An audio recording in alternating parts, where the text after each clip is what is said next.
আসসালামু আলাইকুম। নিশ্চয়ই সবাই ভালো আছেন। আলহামদুলিল্লাহ আমিও ভালো আছি।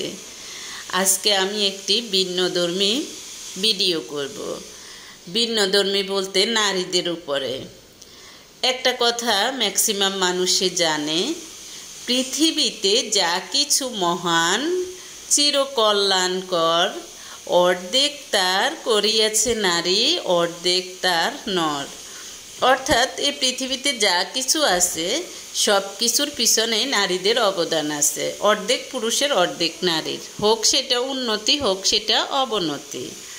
হ্যাঁ, অন্যদিকে আরেকটা হাদিসে দেখলাম নারীরা দোজখে যাবে বেশি, অর্থাৎ দোজখে বেশিরভাগ হবে নারী, পুরুষদের সংখ্যা কম। কেন?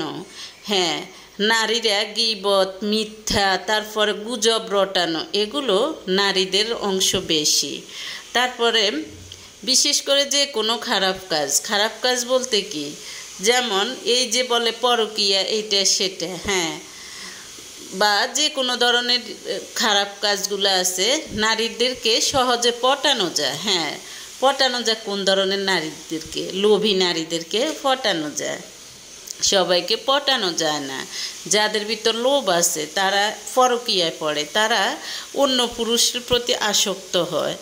তাহলে এই সমাজটা, আমি মনে করি বর্তমান যুগে এখন নারীদের পিছনে নারীরাই হলো কিন্তু ধ্বংসের মূল কারণ।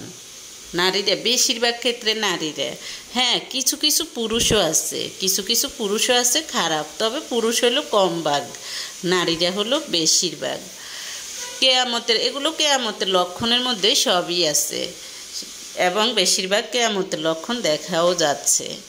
হ্যাঁ, এবার কেন বললাম, আবার বিশেষ করে যেমন পলাশের আত্মহত্যার মধ্য দিয়ে তাও নারী সমাজ কলঙ্কিত হয়, স্ত্রী না হয় মা, দুজনে। অনেক খতিয়ে দেখার পরে দেখা গেল যে মায়ের দোষটা পরিমাণে বেশি, স্ত্রীর দোষটা একটু কম। অন্যদিকে আগে কিন্তু নারীদের, পলাশের এইদিকে কিন্তু বোনটা নির্দোষ বলতে কি, অনেক পরিবারে বোনদের ইন্ধন থাকে। যা বোঝা গেল পলাশের বোন কিন্তু ভালো বোন, একজন আদর্শ বোন। পলাশের বোন হয়তোবা প্রথমে মায়ের কথা শুনে দু একটা কথা বাইয়ের বউকে বললেও পরে হয়তোবা কিছু শুনে সে কিন্তু আঁচ করতে পেরেছে দোষটা তার মায়ের। যখন সাংবাদিকরা তাকে প্রশ্ন করলো তখন সে যেভাবে উত্তর দিয়েছে, ভাইয়ের বউয়ের তেমন দোষ নেই, দোষটা তার মায়ের। হ্যাঁ, ওইদিকে পলাশ কন্ট্রোল করতে পারে নাই, মাকেও পারে নাই। মার বয়স অনুযায়ী মায়ের আর একটু কন্ট্রোল হওয়া উচিত ছিল। উপদেশ অপেক্ষা দৃষ্টান্ত ভালো। আমি একটি দৃষ্টান্ত বলি।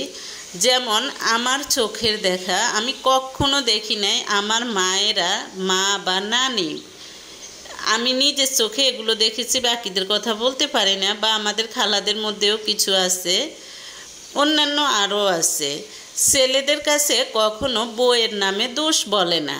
এমনকি ছেলেদের থেকে যে মানুষে হ্যাঁ টাকা দাও, আমাকে এটা দাও, সেটা দাও, এভাবে চায় না। কেন চায় না? ছেলেদের উপর প্রেশার পড়বে, ছেলেদের মানসিক প্রেশার হবে।